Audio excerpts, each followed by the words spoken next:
Trojan fans, welcome to another edition of the Peristyle Podcast. I'm your host, Ryan Abraham, joined alongside our buddy, our pal. Who do we call him? We're not sure. RJ Abeytia. Who knows is his nickname.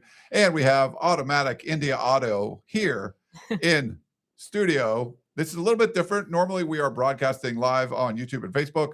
We should be live on YouTube right now, but it's a different format than what we were doing before. It's just going to be looking at me and RJ, but we're going to record the podcast like we normally would.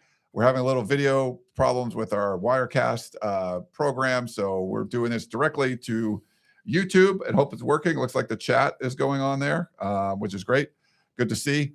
It's good to hear and see from all you guys out there. And if you have questions or comments for the show, podcast at uscfootball.com is the email address, or you call or text us at 424-254-9141. Like I said, this will be live up on YouTube.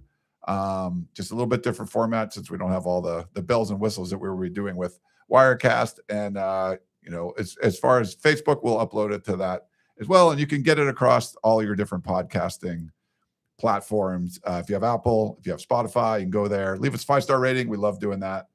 And we love talking to you about USC football because we got 6 practices from the spring in the books. And happy to see you guys. How you doing, RJ?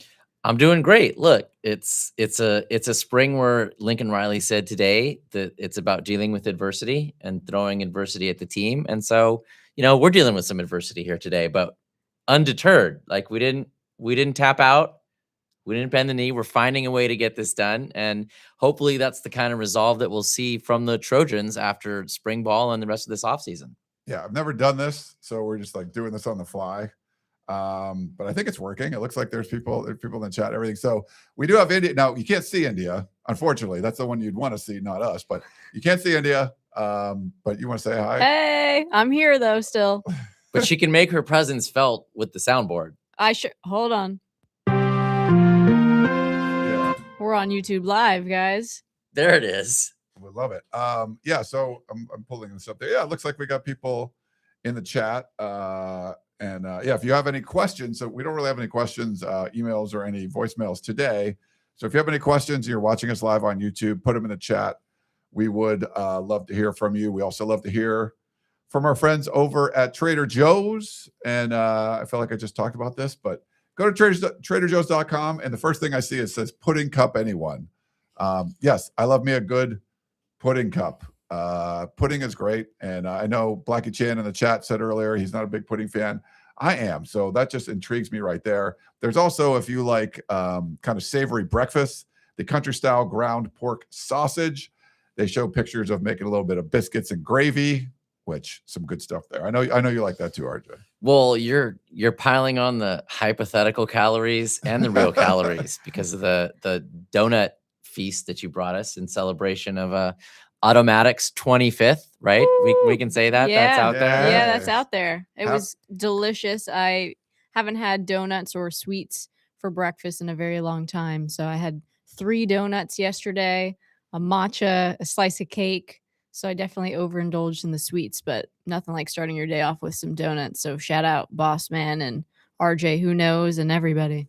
No, we're glad we could help you out a little bit and celebrate your birthday. So it was great to see, turning quarter century. It was crazy. Nice. I love an excuse to bring donuts in. So it's the best. Yeah. It's the RJ and I were discussing. It was always a highlight of elementary school or when you were younger, when it was your classmate's birthday, because that meant everybody got dessert. So it was always the best time. Yeah. So if you're wondering, we started this a little late. If you're watching live on YouTube now, thanks very much. The way we normally broadcast this, the license wasn't working for my Wirecast program.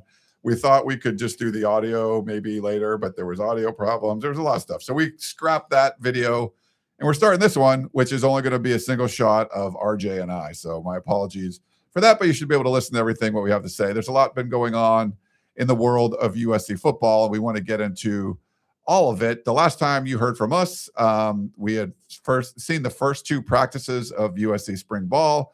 Since then, they had a practice that was Tuesday, Wednesday. They had a practice on Friday in pads. We got to see that and hear from Lincoln Riley afterwards. And they practiced in the Coliseum in pads, a lot of recruits. There's a bunch of former players and stuff. It looked like a fun event. That was not open to us, so we couldn't see that one. Then the last 2 days, Tuesday, Wednesday, more padded practices. So they're I guess you can call it stacking days, putting days together. And I know RJ talked about this a little bit, where it's like this is a little bit different format, and it's a way to sort of kind of, force the issue, but, give the kids some adversity playing back-to-back days, where that's not something we've seen in the past in the spring. Yeah, I mean, I think it's a sign of something that Lincoln Riley has been sort of repeating since spring camp started, which is the overall state of this roster, right? Like when you have 100 guys who are on some level or other playable and usable, your depth is only going to help. And the reality is that when you have that, you can push guys, you can have physical practices, you can get right into the pads and not mess around, right? And you can have practices where guys are strained and they look like they've had a practice, which I think for me was the biggest takeaway from just today was, as they walk across the street leaving Howard Jones Field, the first few days of practice, like the vibes were amazing and everyone was smiling and they were practically hopping and skipping across the street. And that's good in its own right. But, this is football, and we'd like to see that you went through something, Yes. right? Because change is uncomfortable and improvement is uncomfortable. And so we saw signs of that strain today. We saw guys kind of old man waddling out there as they crossed the street from a day of hard work. We saw the sweat, the looks on their faces. None of that stuff lies. They look like they had been put through something today. And that is the best possible sign, I think, at this stage in the spring. Yeah, it looked like India getting out of bed for 25th birthday. Exactly. Like, Granny a O. little slower. Yeah, no. You're right. I think that's the case there. And you asked Lincoln Riley today sort of about that. And one of the first things out of his mouth was that the best way to sort of, generate some adversity is by putting, good on good, and a good player against another good player. And then once you're going against that, like, it's not, if you have starter against scout team, that's sort of like you're going through a rep. It's not necessarily adversity. He's talked about the depth there and having good on good and how that can create some adversity for everybody. Yeah, the depth and the competition, right? Like that's the real, what he was really saying was that's the real motivator, and I know there's a famous Bobby Knight quote. I can't really use the language, but it's basically, I think you can. I don't it's think basically, he was doing this presser once and he's like, there's nothing more motivating than the bench. Yeah, that's true. Yeah. And he's like, I'm going to butcher this, but we'll go for it. Why not? It's show business. He said basically ass meets bench. Butt goes on bench, butt communicates to ass. You need to play better to get off bench, as basically what he was saying, which is essentially what Lincoln Riley told us today, right? Is like, look, it's not just that it's good on good and it's making everybody better. It's that every rep counts. Like if you take a rep off, chances are somebody in that line is going to move ahead of you, and he's kind of gotten closer and closer and closer to saying this, but I would venture to say at this stage, it's not a stretch. Maybe quarterback you disqualify, maybe the top two running back and maybe left tackle. That's still 18 of the starting 22 spots that I don't think they have a defined winner. I don't think they have a clear, it's going to be this guy for sure. I think you probably add Cameron Crawford to that list at defensive end. But the point is that there are two deep spots all for the taking right now. And so when you've got guys who are threats to do it and you have multiple guys, that's where you get, I think, what Lincoln Riley was talking about. And that's kind of the real adversity, right? Is like, if you say to yourself, this is the hard part of practice. Yeah. Okay. You buckle up and you give it a good 10, 15 minutes. And then you're thinking you can cruise for that. It doesn't really seem like there's a cruise moment in these USC practices. Like if you are losing ground or standing where you are, someone's gaining on you. Yeah. And it's definitely been different the way we've seen practices evolve. It's the portions we get to watch where we get to watch a bunch of the offensive players first. There's some special teams drills, then go over the defensive side. There's more depth at pretty much every position that I can remember watching spring ball. Like sometimes there's like, you only got, a handful of linebackers, or they don't have enough safeties to do this, or they're, the thing was like 1 year, 7 offensive linemen, like you can't even go against each other and, have a scrimmage or anything. And you're not seeing that now. And if you're a guy like Tanook Hines, like, yeah, you're gonna be, your stud, you're gonna be in there starting. But there's a lot of opportunities now for some of these younger players to come in and do things. So I think it sort of puts pressure on if you are, hey, I was the offensive line. You talk about there's 5 returning starters, but at least a couple of them could be ousted, right? Like, and then Easily. I think that's, you're seeing that throughout. So there's no sitting on your laurels, right? You can go, you're going to have to go ahead and power through, because there's a lot of dudes out there and all of them are trying to take your job. Yeah. And they're almost all available to do it, right? It's Yes. like everybody's there. So it's not this hypothetical situation. And so, I think it's been good that the words and the actions are starting to line up a little more with USC football. It was 2 years ago that Lincoln Riley declared this a defense first program. And You never forgot that. to the extent, how could you? I mean, if you've watched the last 2 years, I mean, it's a disconnect between the reality on the field, right? On the game day field. That's not, USC wasn't a defense first team last year by any stretch of the imagination. So, for him to commit to it and for us to see out there on the field, like, it's getting harder. They're pushing these guys. They're making them do harder things each and every day. And almost nobody's job is secure. It's the best, I think, environment you can have for the improvement that USC needs to make. Yeah. Any thoughts, India? You're out there all every day. Like, I know mean, we can't see you if you're watching on YouTube, but no, it's okay. To RJ's point, as you said, like when your position is not clear and you're battling for it every single day in practice, and it just raises the stakes of everything in the competition. And, again, I talk about it in terms of basketball, but when you step into practice and practices are harder than games, the games will be easier. And I think that that's what you want to have as a program, whether it's football, basketball, any sport. You want your practices to be that much more difficult than games. So then when you get to the games, that's the easy part. So the competition level, you can't, from what we've seen in the drills and things like that, like guys are not taking reps off, and you can't, because literally one rep, you will lose your job or you'll be kind of slated down as opposed to somebody else. So seeing the competition level rise and the stakes that much higher, I think is really important. And again, you want competition always. You don't want anybody to be comfortable in their role. And you just want to have an environment of competition all the time. And that is including practice, because obviously you practice more than you play games. Right. Yeah. And that was one of the cornerstones of Pete Carroll's, reign at USC. And there was the competition Tuesdays and all that. And it's one of those things that you can say it like, oh, like iron sharpens iron. Well, if you're not really ironing up on each other and sharpening each other, it's not really a thing, And if it's like, oh, you want to make practices harder than games, in theory, yes. And to be honest, like when USC was that good under Pete Carroll, plus all the players in practice were, a lot of times you're practicing against better players. So if your team's stacked, practices can be harder than games. If you're Alabama and you're opening with Samford or something, like, yes, like your practices that week were going to be a lot harder than what the game was.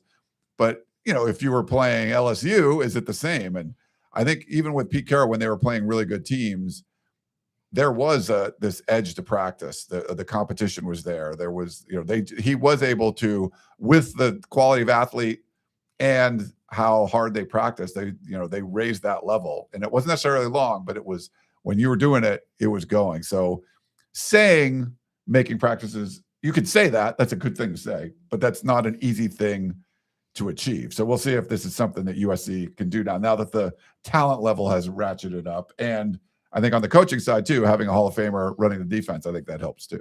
Yeah. I mean, I think it's not overstating it to say that the whole building feels the impact of Gary Patterson already. Yeah.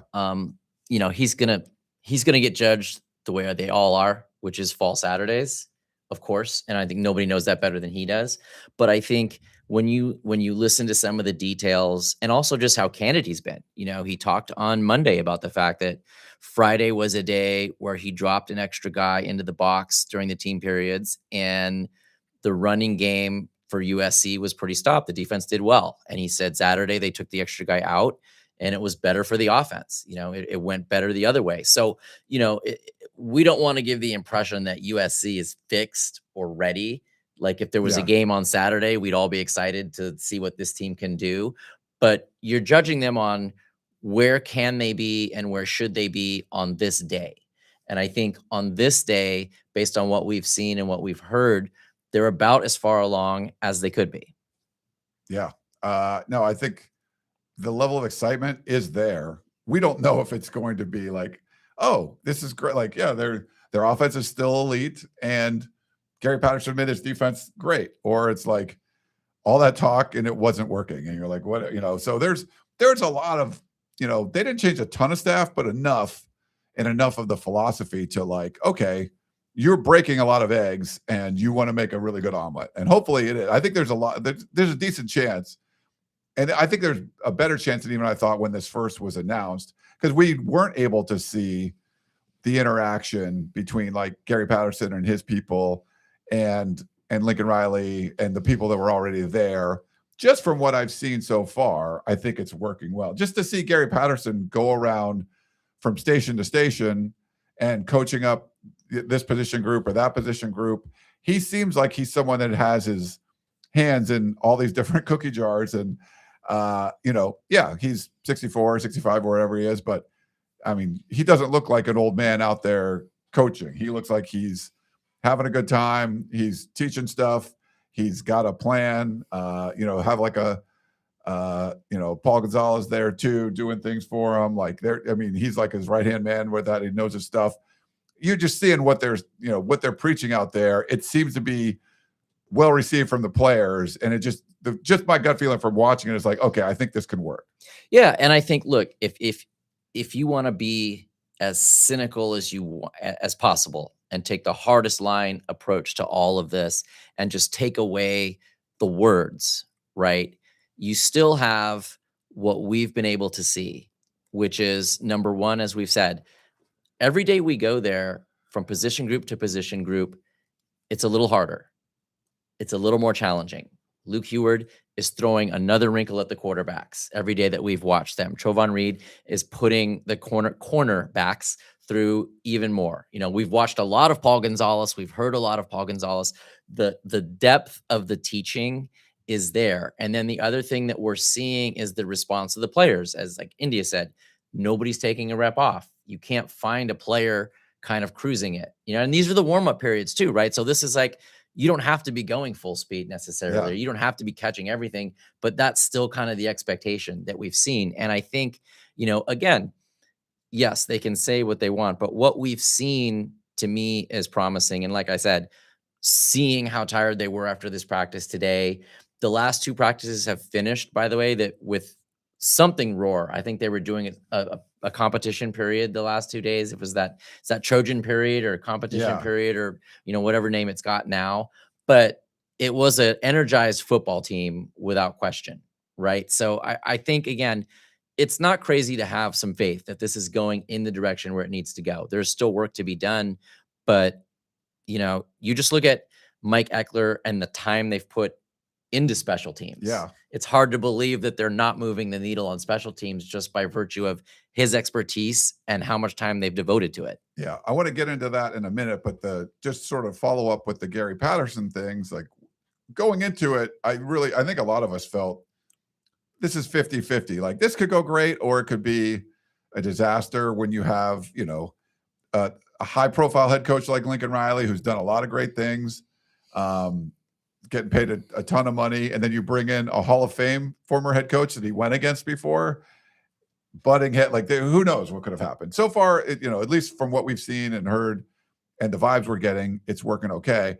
I got to ask Lincoln Riley today sort of about what it's like, that Gary Patterson's, how practices have changed a little bit, and then followed up with about like the structure of practice. Because I thought if you have this defensive mind, he might not want some of the periods of practice to be run the way they've been run before. If Lincoln Riley's a quarterback, offensive guy, like maybe they were, he was like, hey, for the defense, we need to do this or this. And so I thought it was interesting to hear what like Lincoln Riley had to say about that, glowing about how Gary Patterson conducts himself during practice. He's like, yeah, man, he's bopping all over the place. He seemed really excited about that and some of the changes. And then also, he said it's, to the untrained eye, you might not see, but there have been some structural changes to how they do practice. And hearing the head coach say that, I think that matters. That's something I wanted to see, because if there's reasons why it was hard to, mesh a great defense with this great offense, that maybe having a defensive guru coming in and altering how you practice a little bit, that could help. So I liked what Riley had to say to the questions I had for him today.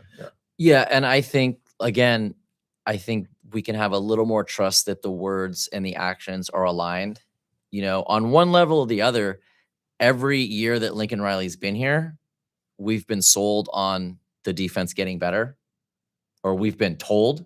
Yeah. Told is probably better than sold, because I think we weren't sold and remain unsold at this point. But we were told, oh, it's this much better. Oh, it's 50-50. It's back and forth. Even as late as last fall camp, it was like, boy, the offense looks kind of shaky, and the defensive line is just having its way. And that's what we were told consistently. And even to the extent that we got to see stuff, that is kind of what we saw, right? And then the season comes, and no, that's not what we're dealing with. I think it's a little bit different here. And I think the needle that Gary Patterson is really threading for USC right now is he's recharged. He's not coming straight from TCU. He's doing this on his terms and his timetable, right? Like Lincoln Riley tried to get him 2 years ago, right? And he just wasn't ready to do it. This is a time when he's doing it because he wants to be doing it. And he's got plenty of energy for competing, but he's also got no ego about it. Like, he's in the Hall of Fame. So, like, this isn't about Gary Patterson's glory, right? Or Gary Patterson trying to make Gary Patterson look good. This is a situation where he's here to make USC look good and win because he wants to do that, right? And so I think that's part of the comfort from Lincoln Riley, is that he's got an expert level guy who wants to do basically nothing but help him. Yeah. Right. There's no other agenda really that's obvious, right? And you bring in these guys, you bring in Paul Gonzalez, and it's the same thing. We're just watching teaching, right? It's not this like aspirational, what's in it for me vibes. So yeah, I just think there's a lot of substantial reasons to be optimistic at this point. I agree with you. And Blessing Breaks in the chat said, untrained eyes, shake my head. I get it. And the first time we did this, and we had to like scrap it because of the Wirecast problems, I said that this was not a talking down to you untrained eye. This was just more about, my question about, hey, did practice change? If we went out there, we might not, and watch the whole practice, which we can't do. He was just saying, you might not notice some of the differences, but there are differences in the way they've structured practice. So I don't think this was a dig at anybody. I know I've hit before. If it was, we would tell you. I don't think this was one that you would have to, not to shake your head over. If anything, he was taking his own comment in a better light. Yes, I think right. so, I think he might have been doing the callback with a smile on his face, because I think he realized the last time he tried to run that line, it didn't play the way maybe he thought or hoped. Yeah. But honestly, like we've said, there's been multiple times where, and I think we've been around him enough where we can tell when a smile is a smile. Yeah. Like yes, there are times when he piles it on with what he's saying, but the manner in which he's saying is he's not a generally effusive guy. And there's been multiple times this spring already where he's just smiling about it, and he's just talking about it in a way where, whether it's Gary Patterson or the depth of the roster or anything, like, he genuinely feels confident about where they are right now. Yeah, go watch. So we put up the video of Lincoln Riley speaking today at practice on our YouTube channel at Inside Troy, if you want to go watch that. And it was the first question, my question right off the bat, of what it's like with Gary Patterson at practice. And you just felt like, yeah, this is a really good thing. Like, he felt that it was a good thing. He's smiling. He was happy about it. This wasn't I'm supposed to say this or that. That's just not the impression that I got there. So there was a question when we were on Wirecast before we moved over to this about who are our favorite coaches that we've seen in the position group so far, like teaching, and who do we enjoy watching the most? If you guys want to. Yeah. If you guys have I think we let Automatic lead on this one. Because like, I was going to say that. I remember that question. I was like, oh, that's a good question, because we haven't really talked about that fully in terms of who our favorites are. I would say my favorite is probably Paul Gonzalez. I think that he really is teaching and imparting a lot of wisdom, and giving really good feedback. And again, good energy. Obviously, Mike Eckler's energy is great. But for me, my favorite is watching Paul Gonzalez and Trojan Reed also kind of as a tandem. They're definitely like my favorite because they really take the time to teach and give feedback and do it in an encouraging manner. But like, you messed up, go again. So those have been my favorites so far. Yeah, I think having, like a godfather coming in like Gary Patterson, like you need that right-hand man. And it's pretty clear that that's Paul Gonzalez, right? And so if the godfather is telling you to do something and it's like, now you have another man that's like, saying the exact same thing in a different way or whatever it is, they're on the same page for sure. I know it's an overused one, but like they know exactly what the other is thinking and how to teach this. And I think it helps a lot. So he's been a really important role. I might go with Eckler just because there's a lot of energy. We're going to talk about special teams in a second. And that's been a real problem with this team. When I asked Lincoln Riley with Gary Patterson changing practices, he actually mentioned Mike Eckler as part of that too, that it wasn't just, the Gary Patterson aspect, but the way they're doing special teams have changed as well. But it's working to me just from what we get to see. And I don't think they could put on a show for 25 minutes every day we go out there. But it seems like it's really working, and the proof will be in the pudding. Speaking of pudding again, shout out Trader Joe's Pudding Cups. When you see them on Saturdays, like you got to go out and look good and win games. But I think, to get those results that you want, there's a lot of work that has to go on behind the scenes. And just for what I've seen with this staff, it seems like the work's being done behind the scenes. Yeah. And I mean, I feel like you guys nailed kind of the big three newcomers that have made the big impression. But one thing that we haven't talked about is Gary Patterson's impact on the coaches, right? Paul Gonzalez is a veteran guy, but USC has Trojan Reed, who is a young coach by his own admission. And he talked about the fact that, look who I get to learn from now. You have this guy who's been doing it for so long, forever. You have Skylar Jones, first-time position coach, right? First time at that level as an assistant. He's got Gary Patterson to learn from, right? And then you've got even some of the offensive guys, right? You get Zach Hansen now gets to go up against the Gary Patterson defense, as the offensive line coach. Luke Heward, all these guys, who don't have. It's not like the USC coaching staff has been here forever, right? This is year 5 under Lincoln Riley, and I think only Dennis Simmons is in the same spot he was when Lincoln Riley arrived. So by definition, even the guys who are not new are relatively new. Yeah.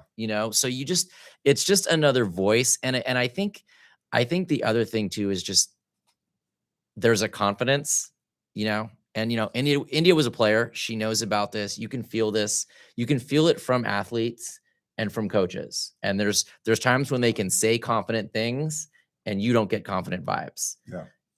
What we've seen so far from USC, almost wall to wall, is there's a quiet confidence in what they're doing. There's a look on their face that's like, yeah, we're not there, but we're on our way. Yeah. Cool. All right. That was a good question there. I mentioned special teams a little bit. And this is one thing I've sort of noticed that's different structurally from practice. It's hard to see on the defensive side because they're just going through like position drills, and there's teaching going on. But for the special teams aspect of it, we get to see the specialists. They warm up, the kickers, punters, they're doing their thing, returners.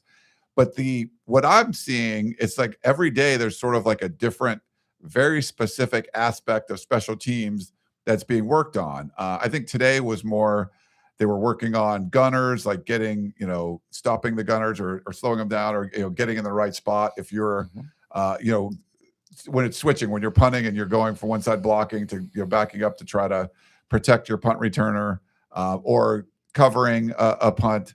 And like yesterday, specifically, they had you were trying to get your shoulder outside, on blocking as someone's running towards the punt returner. If you're trying to protect them and you're running side by side, being able to get your shoulder in front of that guy and not hit him in the back and put your arms up and stuff. So everyone was going through these reps, and there were really specific aspects of covering kicks, covering punts, protecting kicks, protecting punts, not the punting aspect of it or the kicking aspect or the receiving, but what everyone's doing, like those other 9 guys on the field, what are they doing? And it just, they're not telling us that, but that's what I felt was going on. And every day it seemed like a little bit different take on things. And I think in the earlier practices, there was more on the tackling side of what they're trying to do.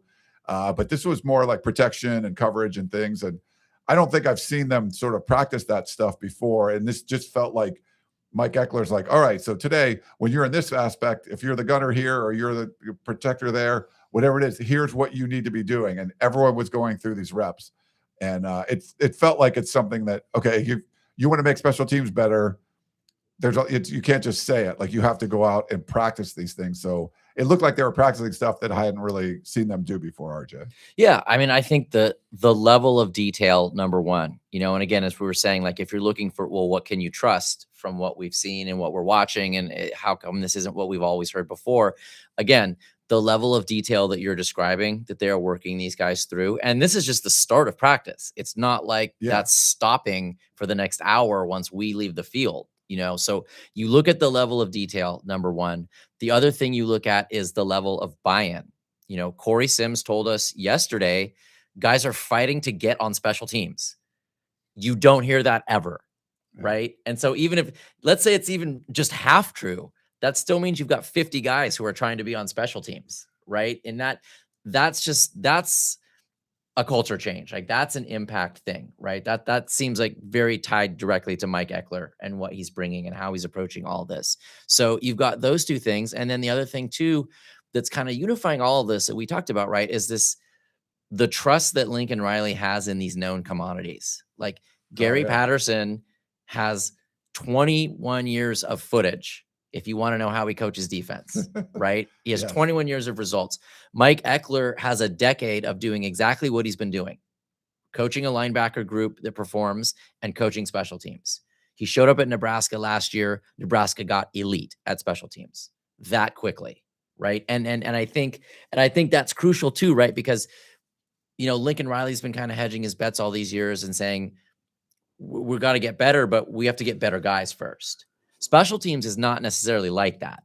Special teams, if you know what you're doing and you run it correctly, you are going to get better. Yeah, you can have a 4th string linebacker who's slow, but he's a beast on special teams, right? I do this well. I'm going to cover this kick or whatever it is. Like, you don't need the biggest X's and O's to be good on special teams. The teams that are performing on special teams are not sending 11 5-star guys out there. Yeah, no. Right? That's not what we're talking about. That's an offense thing. That's a defense thing. Absolutely. But on special teams, that's about buy-in and detail and focus. And I think, like, you just watch Mike Eckler work out there, and it's not, again, I don't want to use a UCLA quote, but I will. It's not, the old John Wooden thing, right? Activity without achievement. He and Gary Patterson are not just running around there screaming their heads off. And boy, it looks good. Boy, it sounds like, look at all that energy. Yeah, that's great. And even Gary Patterson kind of made a joke of it, right, to us. Like, it was the first day where he kind of clarified, I know it looks like I might not be doing anything, but actually you're doing a lot of things. But no, I think it's all coming with a purpose. Like, we can hear what they're teaching. It's not just headbutting guys or screaming at them or trying to motivate them. That stuff gets stale super fast, right? So if the players are buying in, it's because the coaches are giving them things that they can take out onto the field that make them better. Yeah. It does help to have, like, an Adoree Jackson or someone returning kicks, but for the most part, you can have a great special teams groups with, just dudes that are like the backup linebackers and things like that. Yesterday, we got to hear from offensive players. I'm just pulling them up. We put them all up on our YouTube channel. So Jade Mayava, Sam Heward, the transfer, Terrell Anderson, Corey Sims, who you had mentioned before, and Tupou, the tight end. Anything kind of stand out from what we heard yesterday from the offensive players? Or I think the one guy that kind of stood out was Nella Tupou. Okay. I think just because he is kind of the poster child of a player who clearly took advantage of the bowl practices. Yeah. Scored his first touchdown, as he reminded us, against TCU, right? But he just sounded like a mature guy. He sounded like a guy that had been playing for a while, right? And I think, in that tight end room is so fascinating right now because there's talent, but there's not a lot of familiarity and there's virtually no experience, right? Outside of Tucker Ashcraft, who was the transfer, So I think Nella Tupou is a guy. I mean, we looked at his freshman film. We did our film study series like we do always. And he impressed me. He looked like a guy who could play. And so when we got to see him towards the end of the year, we got to see him in that bowl game look like a guy who could play. I mean, I think that's somebody who USC could end up utilizing this year. And I think more importantly, just his maturity. Yeah. Like he's only a second year guy. It's so funny. We're obsessed with these freshmen, right? But Yeah. like suddenly we've got these sophomores like Corey Sims, Nella Tupou, who are talking like the old heads in the room. Yeah. Right. And in a way they are, Tanook Hines, big stud wide receiver. This is only his second year of college football. Yeah. That hasn't even started yet. So I think that stood out, I think, from yesterday among the offensive guys for sure. Yeah, I like what Corey Sims kind of had to say. I thought he handled himself well. I asked him about Marquise Lee being at practice, and he's like, yeah, you're getting information from him and picking his brain, what's going on, like the young wide receivers. That seemed to be a common theme, that those guys are doing well. And even like Jaden Bayava, I thought he did a really good job yesterday. He's getting better. He wasn't the best at public speaker, just doesn't feel super comfortable doing it. But I think this is the second time we got to hear from him, and I thought he did a nice job and was more engaging and the quotes and everything. And he did talk about some of those young wide receivers and the high level of maturity that you have there. That was kind of one of the common themes. Is like, yes, you lost Mekhi Levin, you lost Jacoby Lane, Lake McCree and all that, but there are some young pass catchers in the building that everyone we talk to seems to feel pretty confident that maybe you don't know exactly who, but somebody's going to be stepping up and having big years. Yeah, I mean, we talked about it, I think, in the takeaways from the first week of spring. I think that's the fakest problem that USC has right now is the the inexperience in the wide receiver room. There's just too much talent there. And it's focused talent. It's talent that's being coached. And again, back to our original thing, it's talent that knows it has to compete. Yeah. Like the amount of guys who can go catch passes for them right now is such that you better be stacking days and you better be stacking reps, because it's going to be those top guys that go, and the margins are just going to get slimmer as we get closer to the season. So in a good way. Today, any thoughts on, were you there, India, for the interviews yesterday? Or you weren't there? No, I wasn't there. Yeah, but you guys nailed everything. Yeah. Unfortunately, I wasn't there. It was automatic. Everyone was celebrating automatic across town, basically. Town-wide celebration. It's a town-wide celebration. It's a National Auto Day. Oh, yeah. Automatic Day. We love it. Well, today we heard from defensive players and Lincoln Riley. We talked about some other things Lincoln Riley already had to say. Desmond Stevens was one of the first guys up. If you remember him from last year, wearing number 8. It did sort of feel like this was like a turning the page, like, yes, we thought the linebackers were going to be good.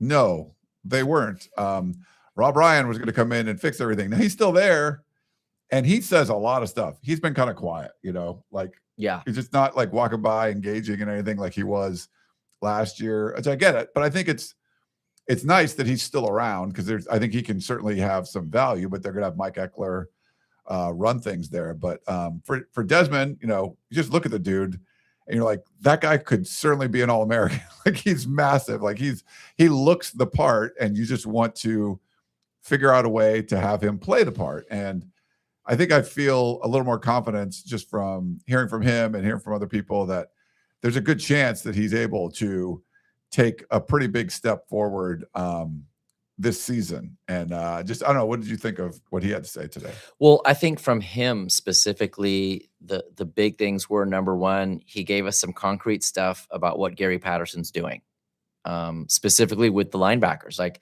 the tape thing, the white tape, to monitor where the eyes are going and where the heads are going when they're supposed to be reading plays and making that work.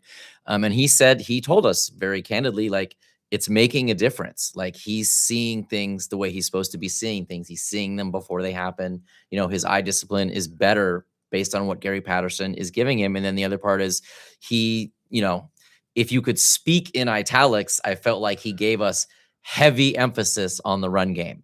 Like, this isn't a situation where we all see this problem and USC is pretending it doesn't exist. Right. Like, this is Gary Patterson. And he told us, like, he took like a Thursday, Friday, Saturday. I guess like his wife is like, cool, just saying bye for 72 hours is kind of what he kind of implied. But like, he went over 500 snaps of USC film. Right. And he's looking at it. So this isn't a thing where like, okay, no, you guys are really good and we're all just going to play this pretend game for 6 months. Then we get out on the field and like, oh my God, Notre Dame's running over us again. Right. Like, it's a different thing when you listen to Desmond Stevens. And the other thing is, in fairness, he's a young player. He was a young player playing a crucial position last year. Yes. And he played a ton. The good news is he went from start to finish, right? And so, again, the proof will be in the, what is it? Pudding. You know it. Yes. But Love me some pudding. But again, USC invested in him. Right. And so now with a little bit more coaching, another voice in Mike Eckler, Gary Patterson, it's not crazy to think that he might be able to step up, and make a difference. Alex Van Sumeren, we got to hear from him for the first time. Defensive tackle out of Michigan State. And I mentioned this, I think, when we were doing instant analysis earlier, but just you get the feeling of like, oh, here's a transfer coming in. Here's his stat line. Here's what his year is and all that stuff. And then you like stand in front of him and hear him talk about how he goes about his business, what he thinks of USC and coming in and Gary Patterson and Skylar Jones and everybody. And you just get like a lot more confidence that this guy's going to come in and play a pretty significant role on this defense. But he was really impressive to me hearing what he had to say. And he got to face USC last year when Michigan State came to the Coliseum. Yeah. I mean, with him, again, I think it's number one, the proven commodity.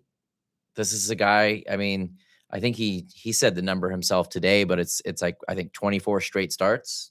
24 I think straight. he said 24 straight. He started 24 straight Big Ten games.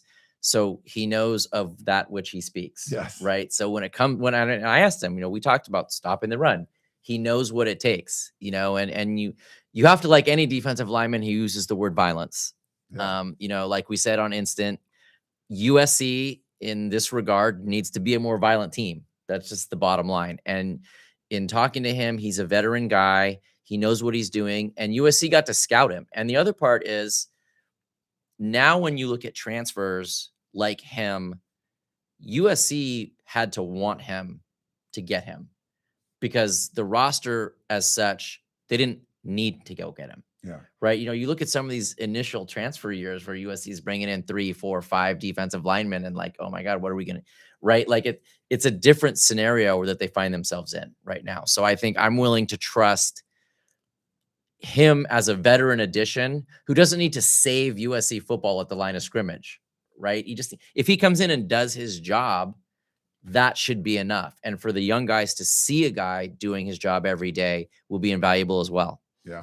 Also heard from a few DBs today, Prophet Brown, Alex Graham, and Marcellus Williams. Now, we were in the other scrums with defensive linemen, but I know that you heard a little bit of what went on in those other guys. Yeah. So I think the two headlining things, first of all, shouts to our own Ahmad for getting the quote of the day from Prophet Brown, who said in all his time here, and that's something when you're Prophet Brown, because I think he's 6th year with the check our participation. 6th year, right? Yeah, I think this might be his 6th. So 6-year guy saying that Elbert Hill, aka Rock, was the most talented cornerback he's ever seen. Like, that's, again, we've talked a little bit about guys, veteran guys, describing some of these freshmen, and sometimes the praise is a lot, sometimes it's a little. But for a veteran like Prophet Brown to say that kind of unsolicited, like he didn't need to say that. He wasn't pushed into that necessarily. But it's exciting to hear that. number one. Yeah. Right. Certainly to hear that about Rock Hill, a guy who I think a cool nickname too. Yeah. Well, this freshman class, we can get into this later too, if you want, like they are all nicknamed. Forget about like what they're going to give on the field. Like they already are winning by first team, all nicknames. They're first teams. Yeah. So there's that. And then the other thing I think is just Alex Graham back in his natural habitat. We'll just say at safety, back in his position where I think is his best place. And he was talking about, again, having that good experience of the game slowing down for him this spring. Yeah. It was like, he kind of indicated it was basically no comparison to where he was last spring, trying to keep up with things versus where he is now. And I think before all is said and done, USC is going to really be relying on him as the quarterback of that defense from the back end. And so to hear his comfort level grow, and also to hear he's embracing a leadership role. Again, another second-year guy who, because of the nature of this roster, now is like an old head, now is like a veteran guy, right? And so I think those were the two big things from that side of the scrum today for me. All right.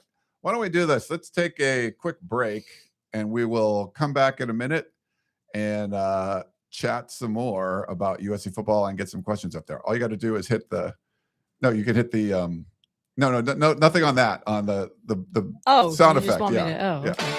I was going to cover the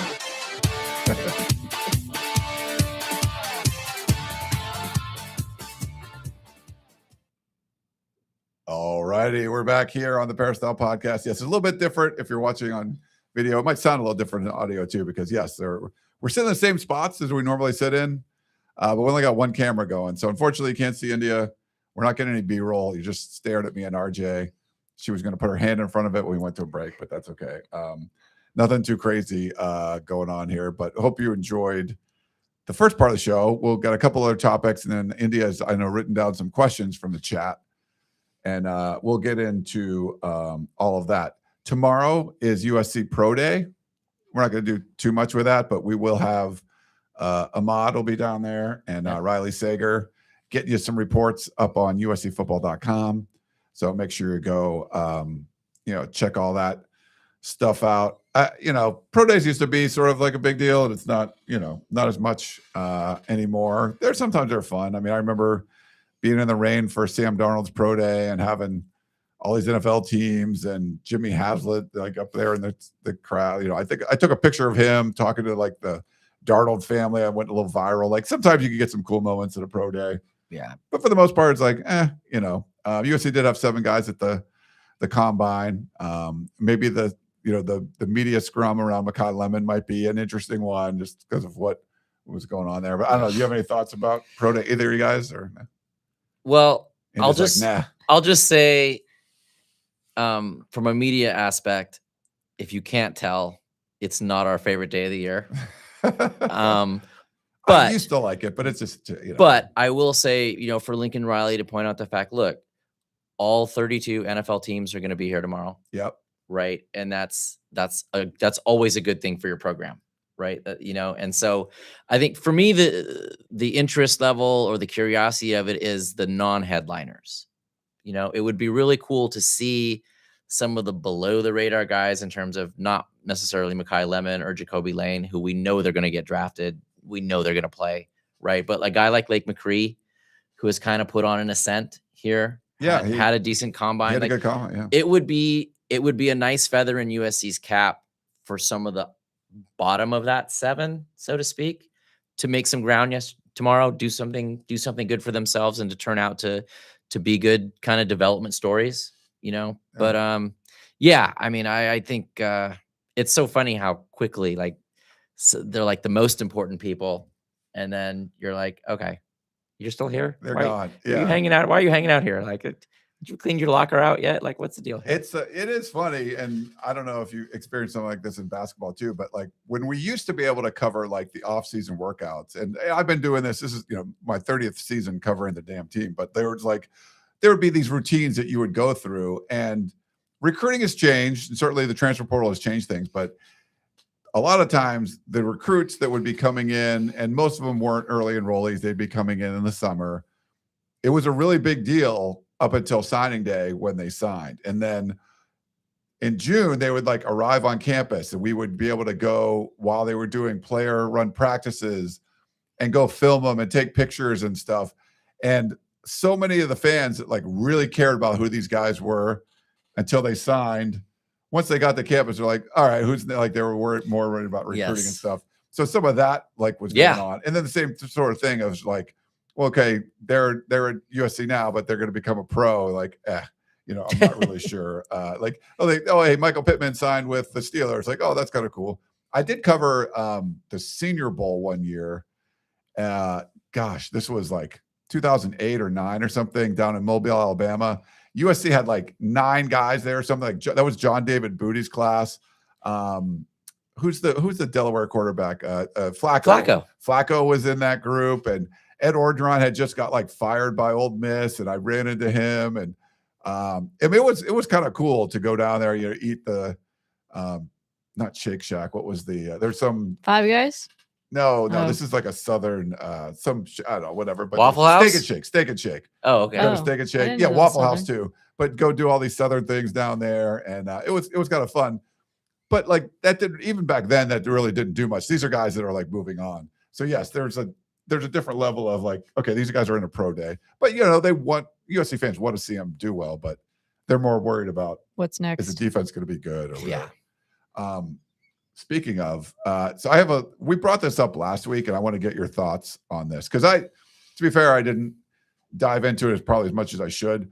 Sort of joked about this is the perfect time for USC to have a spring game because they have a lot of depth, and that was an honest opinion I had. I just literally thought of while we were doing the show.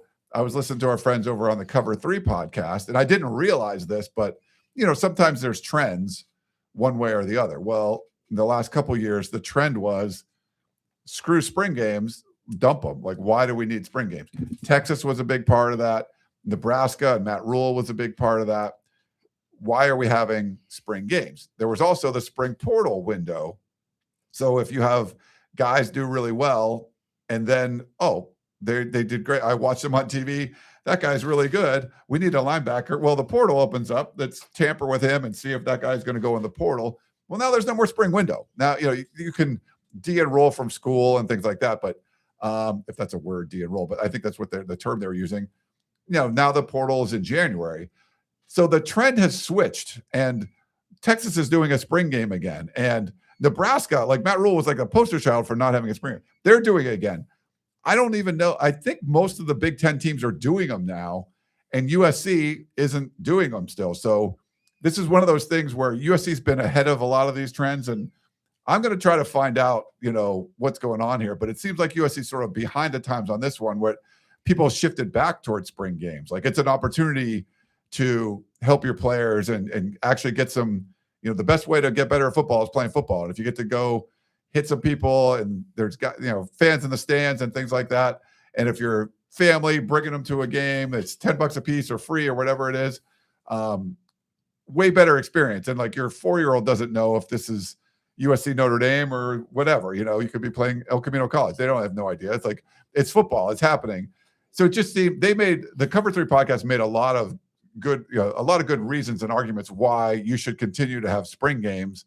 One of them being there's no more spring portal window.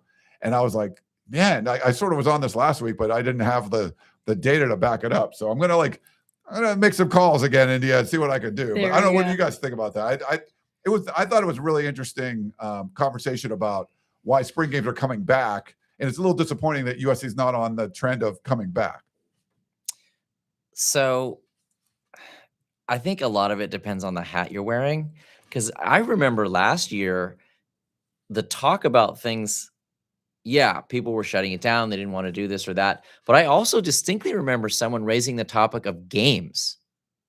Oh, like having a like scrimmage. Talking about getting another team and playing a game or some version of a game. Like an exhibition game, kind of. And I know like college basketball has actually started that. Yeah. Like it's not, they don't have a spring. But what some of these juggernaut teams have done closed scrimmages is having these closed but open. I think Kansas and Kentucky men this year just played non-record, no impact on the record game, like a week or two before the season, sold tickets. People showed up. Now, trying to talk Lincoln Riley into that sounds like a lot. Hell no. Yeah. I mean, I just think maybe that might be a little bit too much.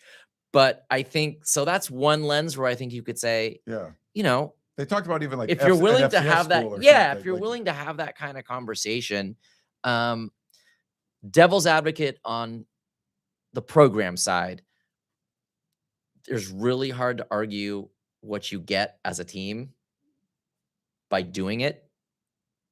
I think all the reasons you named are perfectly viable reasons to do it. Like Yeah. fan hat. Why not just Yeah. let them look at the team and let them, come on the Especially field, now get some when autographs, the whatever. portal, you don't know who these guys are anymore. And like, this is a real opportunity to be like, It would oh, generate real excitement around Yeah. the team again going into this year. because you Well- don't know like the roster. Like, you know. Yeah. You have a level of excitement about this team too, where I don't think USC would embarrass itself by going out there, right? In terms of like, open the Coliseum up. I bet you could get decent numbers. Like Yeah. these are some generational talents that they've brought in. This is the best. This is the most talented Lincoln Riley team. Like before we see the results, which we don't know, I don't think there's any argument about the top bottom roster status, right? This is the best they've looked top to bottom, right? So you can do it from that reason. I mean, I get that the program doesn't want to do it, but the other part of it is just it's football. Yeah. Like, are you going to feel better if you lose a guy in a closed practice that no one saw, or if you saw him doing it in a spring game? Yeah. Right. And the other thing too is like, as I was told, the great Petros Papadakis, former USC legend. I remember this was way back before I even started covering Stanford. They had a spring game, and they actually made a fun little event of it. They did it in San Francisco proper at Kezar Stadium, which has become kind of this small thing. But it was a destination thing. It was a fun Saturday. Everyone bus up to San Francisco, hit the pubs, watch a little spring. Anyway, long story short, this was Andrew Luck's last year. And the offense kind of looked a little shaky. And like he made some throws that weren't great or whatever. And Stanford's defense had been heavily criticized. It was a similar situation to what USC was in, where it's like you got this loaded offense and you can't stop anybody, but right. So I was talking to Petros about this particular game, and he's like, "Look, you got to realize they show you what they want in these spring games. Yeah. They're like as choreographed as WWE events, right? Like, so you have to take it all with the grain of salt, and that's just all by way of saying like." We're not going to figure out USC if you show us a little spring film. Yeah. No. Like no one's going to have Gary Patterson's defense solved because you let us watch 2 quarters of football. Yeah. So there's a why not argument that I'm sympathetic to. Yeah. For sure. And the fact that the people that were, hey, Texas, we're not doing a spring game. Nebraska, like they're doing it now. So like, the calculus has changed for them, and is it going to change? It didn't change for USC, so I'll try to make some calls or whatever. But yeah, that's all I had. Did you guys, did you have any thoughts on that? I'm sorry. It was same.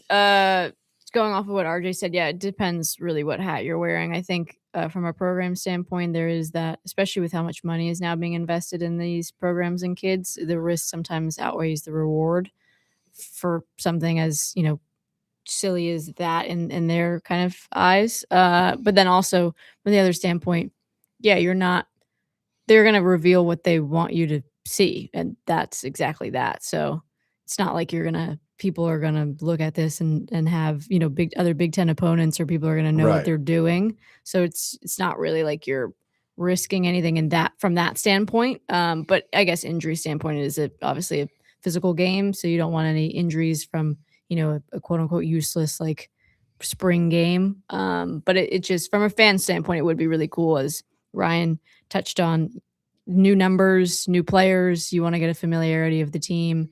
Again, there's a lot of excitement and buzz around this team, and this is a must-win season. So from a fan standpoint, again, and you have available players. So before it was you didn't have people to do it. Now you have people to do it. It would be a fun thing to do, but it depends on what lens you look at it from. Yeah. I mean, the connection to the team has changed. It's just not, and I feel now there's too many levels of insulation between the team and the fans, and we try to like bridge that gap. Tom Fernelli, who's on the Cover 3, he's a big Illinois fan, and they asked him like, and that came up, and they were like, I mean, you cover college football for a living. You're a huge Illinois fan. He goes, I could name like 10 or 15 guys on that team. And Bud Elliott, who's big, Florida State guy, he covers recruiting, he does everything. He could get about half the roster, but it's hard. And those are people that do this all the time. Like, if you're a casual USC fan, you're like Jade Mayava, or what do you know? Who do you know on there? And if you go to the spring game, now sometimes some walk-on wide receiver makes a crazy catch, and everyone's like, "Oh, that guy's going to be amazing." But like last year, you might have seen like King Miller bust a couple big runs and go, "Oh, that guy's good," and then we would have told you, "You're an idiot. He's a walk-on. He's never going to play," and then we would have been completely wrong because that's normally the case. But he was really good. And just seeing things like that, sometimes it's like a false positive, like you think this guy's going to be good and he's not, but other times you're like, wow, that guy's really impressive, and he goes on and has a big season, especially some of the young guys that USC played well for USC last year. So I'd love to see it come back. So we'll see if that happens. I just had one more kind of thought that kind of occurred to me, and that's like, football is this weird product because it has, certainly at the NFL level, but to a certain degree at the college level too, it has made itself preferably consumed on television. Yeah. Like if you're an NFL fan and you choose to go to an NFL stadium, you're choosing to see one game. Yeah. Right? If you just have the ticket package or whatever, you are choosing to see 15 games, right? And you're not driving, and you're not spending money on, right? So if you can create something that gives your fans a reason, and Lincoln Riley gave a big speech today about the importance of home field, right? Yeah. Like he talked about Practicing the Coliseum. USC ran the table in the Coliseum. USC's spending practices in the Coliseum. The bedrock of where they're trying to be needs to be, we don't lose home games, right? And there's no bigger impact on that than the crowd at the home games, right? So if you can buy some fan equity, you know what I mean? Some kid meets Tanook Hines or King Miller or somebody, and then nags their parents for all summer about when are we going to go see the Trojans play. You know what I mean? Like, So I think that's an argument that I think USC might be a little receptive to, right? Because you can root for the Trojans and never come to the Coliseum, and that's not what they want. Right? Like come to the Coliseum, have that day, make it a thing. So if you can have this thing in the spring that even moves the needle a little bit towards that kind of commitment, why would you not do it? Yeah. That's a good point. Yeah. Well, let's get to some questions. I know India, so we normally can put questions up on the screen. We don't got that right now. So we have a 25-year-old India Otto, one day into her 25th time around this globe or whatever. I didn't say that right, but that's okay. She wrote them down with a pen and paper. She found a way. I did. Which is great. I asked her to copy. I thought you could just copy it from the chat and put it in a document. She's like, no, I'm old school. I'm writing it down. Bring back analog things. Yeah. That's also, my motto. Those are 25-year-old eyes that are reading that font. Like Oh. your writing is microscopic. I can Yeah. look from here. I'm like, wait. One thing about me, I gotta say, I do not have the best handwriting, and it is pretty small. So here we are. You still got it. All right. Still got it. But first question we've got from Johnny 5213. How's Luke looking? Oh, Luke Weaver. I don't know which one. Luke He with a didn't C specify. or Luke Luke? Shall we do both? Sure. He didn't specify. Well, Luke Weaver looks like a college receiver physically. I would say so. Yeah. Yeah, I think he, like many of his freshman teammates, not India's buddy Trent Mosley, but he looks like a big-bodied receiver. We like the film that we watched of him, and he's one of the guys in that group getting kick return reps. Oh yeah. So he's the guy that they've got their eyes on. So that's kind of where he is right now. I think maybe a little more to say about Luke Wafel at this point. He looks like a college defensive end. Yes. So that's good. Very So much both so. Lukes look the part, I think you would say. It is interesting when you do watch Gary Patterson bopping around And I think I got a photo of him sort of instructing Luke Wafel over there. And the feedback we're getting about him, just what you can see on the field, you wouldn't say that guy should be in high school still. Like that's just one of the common things. So I don't know. I mean, you're going to play a bunch of guys at both of those positions. So I think you could see opportunities for both of those players, but they just haven't got a ton of production from that defensive end, rush end, whatever.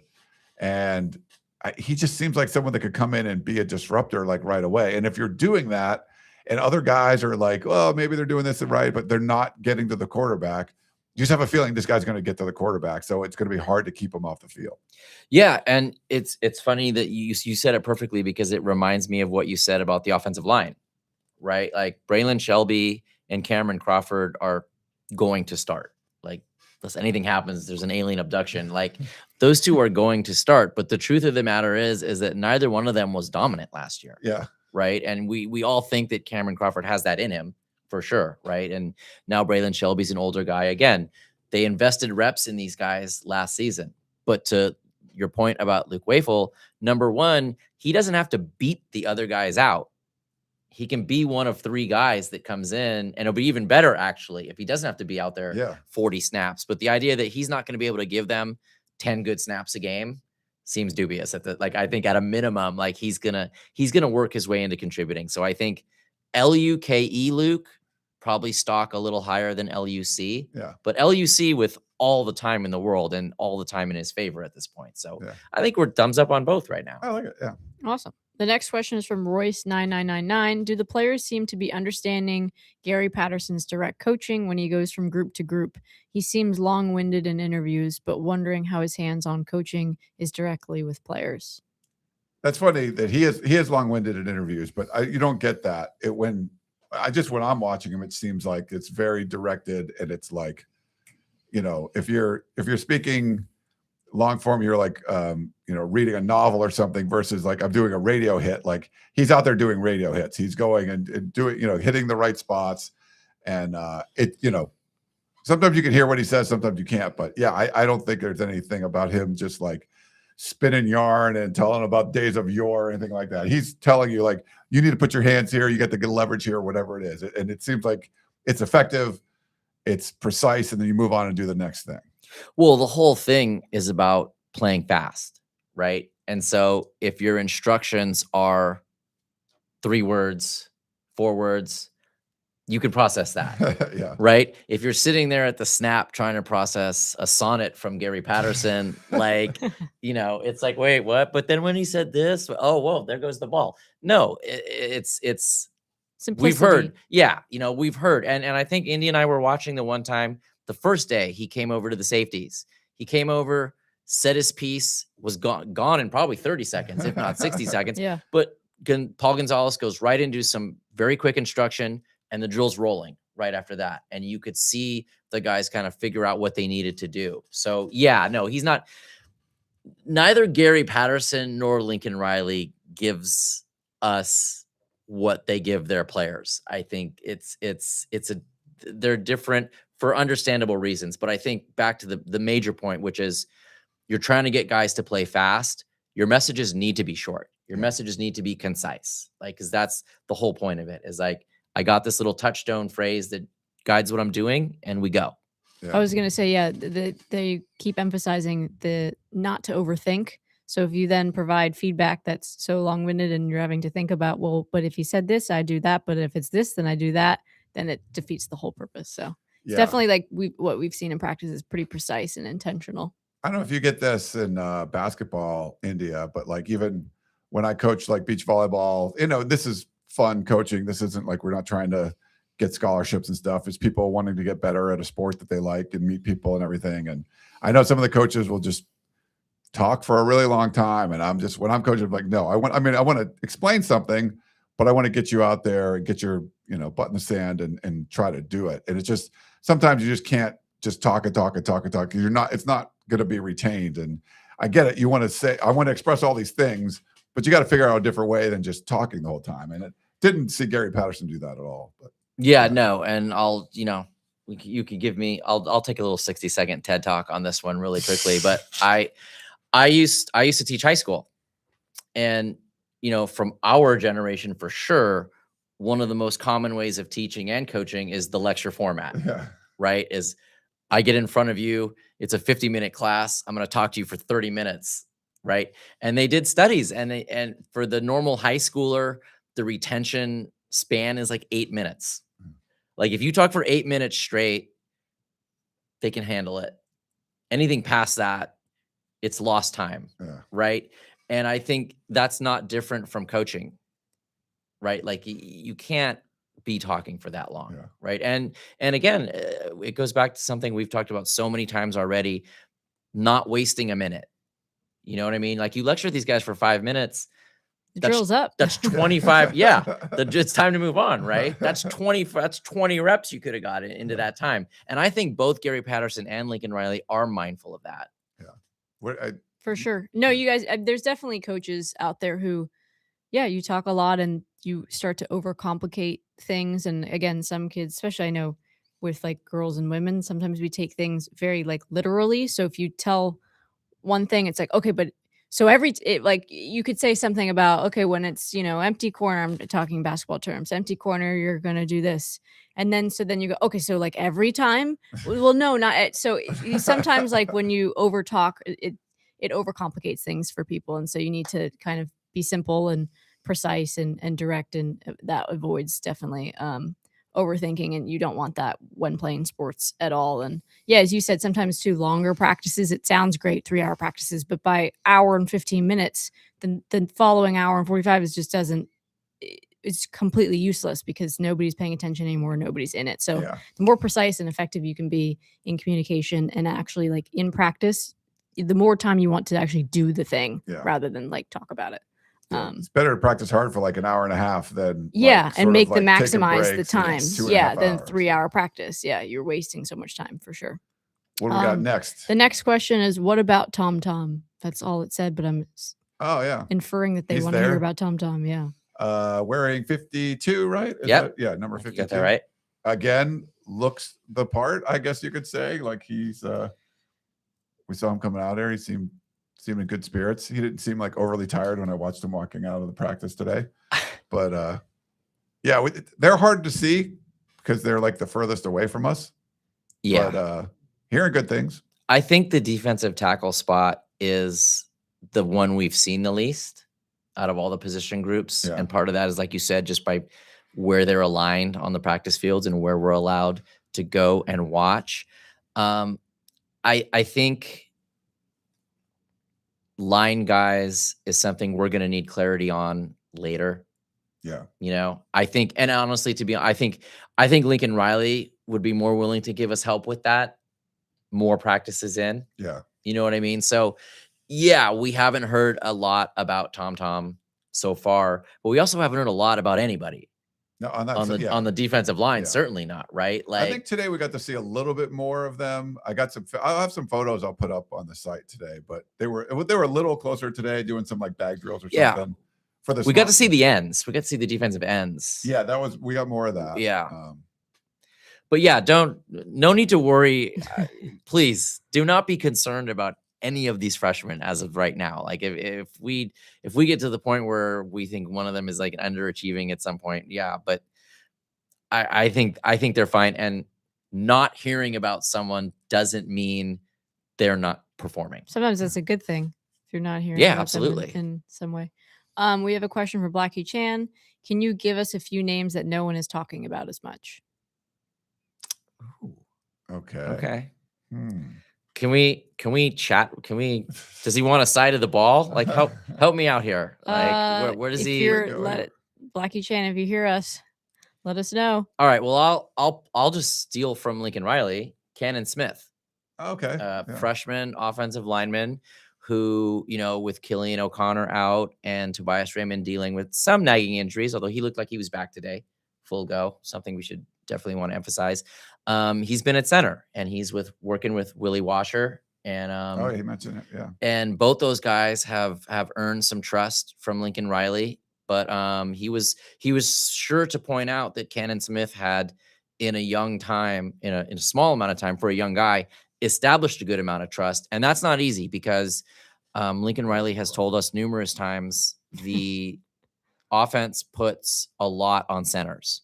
This offense in particular, like you have to really have your calls down and know what you're doing. So that's a guy who I think we haven't talked a ton about, but Lincoln Riley did today. So yeah, it's hard. I was just looking at my roster real quick to see if there's any. So Jamion Winfield obviously is a highly rated defensive tackle, but Alex Van Sumeren mentioned him today. And again, we don't get to see that very much. And I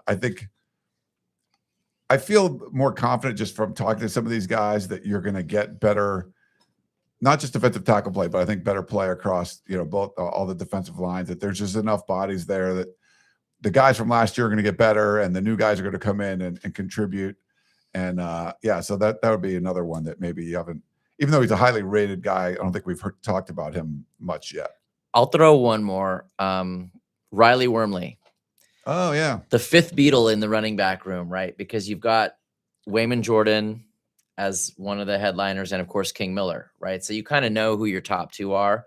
But the two freshmen, Sean Alston, hope I'm getting that right, and Deshaun Rideau, right, are obviously hyped like the rest of their class. And they've looked good. They look real good, out there so far. But Riley Wormley has some real nice hands. Yeah, he looks real comfortable catching the football and moving out there in the drills. Yeah, and moving out there in space. And so, obviously a lot of competition, even though it's a small room, and he's got those two guys to kind of come over the top. But I think if you look at the way he catches the ball, I would not be surprised to see Lincoln Riley find some ways to get him on the field and take advantage of that.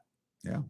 And then we have one more question, kind of an organizational question. Yeah. Who will be the new 2-star recruiting host from Blessem Breaks? Blessem Breaks. Okay. So I know I saw some people in the chat sort of talking about, and we mentioned this last week. Yes, there's been a lot of disruption, and there's, probably some things are still going to get settled. I'm really happy with sort of what, we had to make some changes right before USC spring football started. But like I said, the beginning of the show, props to India's really stepped up and has done a lot of really good things. We thought we were going to lose her to some other career and hit that applause. Give yourself a little. Yeah. Like life, dap it up there. Life happens. And so she stuck with us for a little bit longer, I guess. And it's good. And RJ's been helping out for years and been hey, come in and you want to be a primary, and he was down for it, and he's done a really great job with all of that. So you're seeing him on instant analysis, you're seeing him doing the interviews, of course, coming here on the podcast and everything. We'll have, it's funny, two of my veteran guys are on the bench, like Gerard Martinez, who does usually come out, and Shotgun Spratling's on the East Coast. He'll be out here later in spring, so he'll be able to help out. But with Riley Sager, who helped us last year, she's going to do some more stuff, and she'll be at Pro Day tomorrow. And then McKenna too, Arteaga, is it? Yes. Arteaga, yeah. And she's been awesome. Just came in and was a recommendation. She's friends with Jack Smith, who used to work with us too. So we sort of had to put a little ragtag team together, but I've been extremely happy with how everyone's stepped up and done things. On the podcasting side, there's going to be some shifts. Gerard's still going to be doing a show. That's a TBD thing. I think next week we will have more information on, and I think you're going to be happy with the way the podcasting is going to go on going forward. There's just been a lot sort of going on behind the scenes, and we're going to get there for sure. So stick with us. I know people were talking about, I've been doing this a long time, had a lot of great people that have gone on and had great careers other places, and always try to find new talent and bring people in, give them a chance, and maybe coach them up a little bit and try to make their stuff better. So I've had decent luck doing that over the years. And so your media tree is elite. Well, thanks. But I try. We try to do some stuff. I was at the Laker game yesterday, and of course, talked to Dan Weike, who, he was our beat writer for quite a while here at USCFootball.com, and he's the athletic Lakers beat writer now. But Anthony Garib, like he's working with ESPN now. He worked with us for a while, and I hadn't seen him in a Laker game for a while. It was like, oh, hey, what's up? There's always like Laker media. There's always at least two people in Laker media that used to work for me for some reason. It's just kind of funny, but we try to do that. So this was sort of like, not everything was unexpected, but there was a lot happening in this month. And the fact that they moved spring practice up sort of changed things a little bit. But like I said, I'm really happy with like the way our team is set up right now. I think we're going to crush spring football coverage. Like, you shouldn't lose anything from it, but there'll definitely be some kind of changes and stuff going forward. And I don't think you'll be unhappy with them. So. RJ, you're getting a lot of great praise in the chat too, by the way. I just want to give you your props. Well, thank you. Saying great move up, sounds solid, really knows his stuff. You stay on topic, but provide great analysis and details. So people are loving you, RJ. Well, I want to give 2 shouts out to content. Okay. First of all, India's work on Instagram. A lot of great practice footage, a lot of good stuff that if you're a Trojan fan, you should be watching, because I think you get if you really want to just feel like you're there for just a split second or the time that it takes, that what India is giving you is as good as you're going to get. And then McKenna's article on the wide receivers, I thought was fantastic. Yeah. So if you go on the Peristyle, check that out. Ryan finds the talent. No question about that. And so thanks. I've got faith in this squad. Absolutely. And hit up the YouTube shorts, guys, too. Again, as RJ alluded to, you can get a taste of what it's like to be in there. Yeah, she's killing the YouTube shorts. They look great. And it's funny, like when you put yourself out there, like what we're doing, you could be doing the best job ever, and some people look at that and go, well, they're doing too good. I need to like knock them down a peg or whatever. Like, you're always going to get there's going to be some negative feedback. And there should be. Like, none of us are perfect at this, whatever. We're trying things. But I would say, like, I was pleasantly surprised that there was the overwhelming, just the feedback I'm getting on your work, RJ, has been great. So that's kudos to you for that. That's been good. Because it's hard, Connor sat in that chair for a long time. And obviously, Chris has been around a while, and, there's just change happens, and there'll be more change, and there'll be good change. And I think you'll like the change, but it's been nice. And it's not always easy to have when you step into a role that people are used to. And not everyone knows. And there's people in the chat, like, trying to explain to other people, like, hey, where'd Connor go? Like, well, that was 2 weeks ago. Like, yeah, okay, And that, 6 months, like literally 6. We're going to kick off, like, we'll be doing the preview for the San Jose State game, and then someone's going to go on, like, where's Connor? Hey, where's Connor? Yeah. Like, he's been covering UCLA for the last 8 months or whatever. So that's just the way it goes. That's fine. Like, not everybody follows every. Blackie Chan's awesome. He's at every damn chat that we ever do, right? So he knows what's going on. But someone, I show up once a month or once every 3 months. I get it. So it is. I've talked to so many people that have made transitions in this business, and it's sometimes hard when you're like, that's happened the last 6 months, but not everybody, follows along. So we're just doing our best to kind of give you the best potential coverage of USC football and USC athletics that we can. The basketball team's kind of stunk recently. Sorry, India, but I know they've both been kind of bad. But the next year, did the men win? Come today? out to Galen. No, they didn't. They lost in overtime. The men lost in overtime? Yeah. So Ahmad will be available for practice tomorrow. There you go. He was But going to the be available women's- anyway. We so do. that- Going to We- be a great year next year. So everybody tune in. We do need to we got to do a little March Madness. Yeah, before we could do that. We got to get, Let's do we've it. got our expert hooper who has Oh, we need promised yeah. she's going to give us I think, can we get Yeah. final 4 picks? My final 4 picks. So for men's and women's, can we get them? Ooh, I'm not as. I'll give you my men's ones next week because I want to do a little bit more of a deeper dive. But for the women's, it's pretty traditional usually that your top teams are going to find themselves in the Final Four. It's not It's quite like like chalky, the men's right? March Very chalky, Madness. yeah. Yeah. For me, my Final Four is going to be UConn, UCLA, South Carolina. And I'm kind of in between if it's going to be LSU or Texas, but I think it's going to be Texas. For me, I have UConn winning it all. I think that UConn right now is kind of so far ahead of everybody else, and it's really just kind of UConn versus UConn, and it's going to be a matter of whether they get like bored with the process in themselves right now, which I don't think that they will. So I've got UConn winning it all. UConn, one of those like up and coming programs, are going to be like the Right. next Yeah. big You haven't thing. really heard of them. No.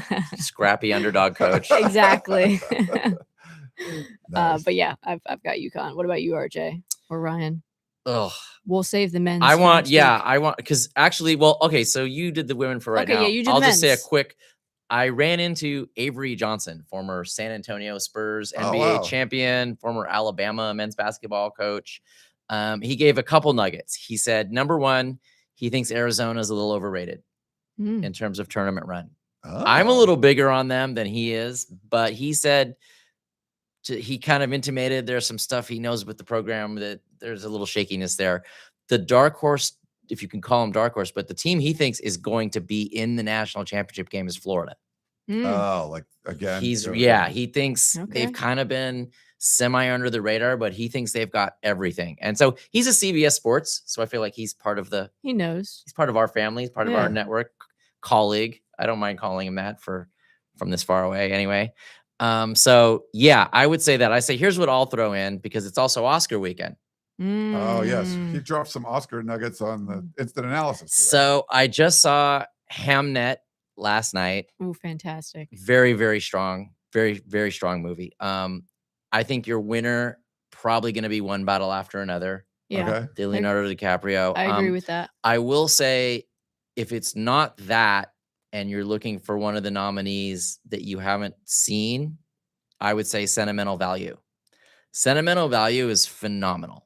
It's a really, really good movie. It's done so well. It's like a novel in the span of a movie. So there you go. You got your hoops, you got your film. We got you covered here. Anything you want. We've That's got funny. it. I have an interesting Oscar fact. Oh, There's Oh. Let's hear 10, it. 10 movies have been nominated for Best Picture. Right, Yeah. this time. It's a trend I'm not crazy about. I have seen one of them, and you'll never guess which one it was. Of the 10. Of the 10, is I've it an seen one. animated movie or something? No, Oh, okay. The Secret Agent. That's a good one. It's really good. But it's like it's subtitle. Like that's the only movie I've seen is like the subtitle. It's going to win like Best Foreign Film. Like it's not going to win Best Picture, but it'll win Best But it's a good film. Foreign Film. You've seen that too? Yeah. I'm a film. I love film. The fact Yeah. that you knew, I've only seen that one, and that was because I went. It was like literally a first date who's someone that loves movies. I knew it was a date. I knew this was going to be I a date never- thing for Ryan. There's no way Ryan decided Just to go sitting see. at home. Yeah, there's no way he's like, I let wanna me go see this. that. Yeah, let me go see this subtitled No. movie, The Secret Agent. Yeah, That's I like the only- knew it was going to be a I think date. the last thing I saw in the theater was probably like Barbie, and then I've seen this. you That's a know? good film though too. Deep film. Uh, That's too funny. It was like I saw Oppenheimer and like Barbie. I think they were at the same Yeah, time. like the rest of the country. Wait, do you guys quickly favorite movie of all time? Ever? Yeah. Oh, God. If you Raiders, just of, had to pick one. Raiders right of the now. Lost Ark. I mean, that's Oh, okay. No that's hesitation. good. Okay. That's a tough one for me to beat too. Yeah. I like one of my favorites was Midnight Run with Robert De Niro and It's a perfect Josh movie. Brolin. It's so good. It's really good. That was a college one, but That's I a good love one. the Star Wars, but Indiana Jones is that's way up there for me. Yeah. Iconic. It's iconic. I just want to say really quickly because Raiders of the Lost Ark for many years kind of got dismissed amongst the more serious, heavy Spielberg movies, right? But I think it might have been like 2 or 3 years ago, The Onion did like a listicle of greatest Spielberg movies, and they put Raiders of the Lost Ark #1. Ooh. And I was so happy about that. So yeah, that's Have you seen that one, India? I have seen it. Yeah. Oh, good. It's been a while, but I've seen all the. Unfortunately, Indiana Jones. on Big Bang, I used to watch Big Bang Theory a lot. Did you see the episode where they sort of like oh, did they do a spoof? eviscerate it? So Oh yeah, no, I don't even want to get into that. They're wrong. I'm just gonna say. oh, okay, so you know what we're talking about. We feel can like do he a feels separate passionate. we can do a separate TED talk on that, We Okay. could. podcast on that. I've heard that argument, and Yeah. they're wrong. The theory was if you remove Indiana Jones, the exact same thing would have happened.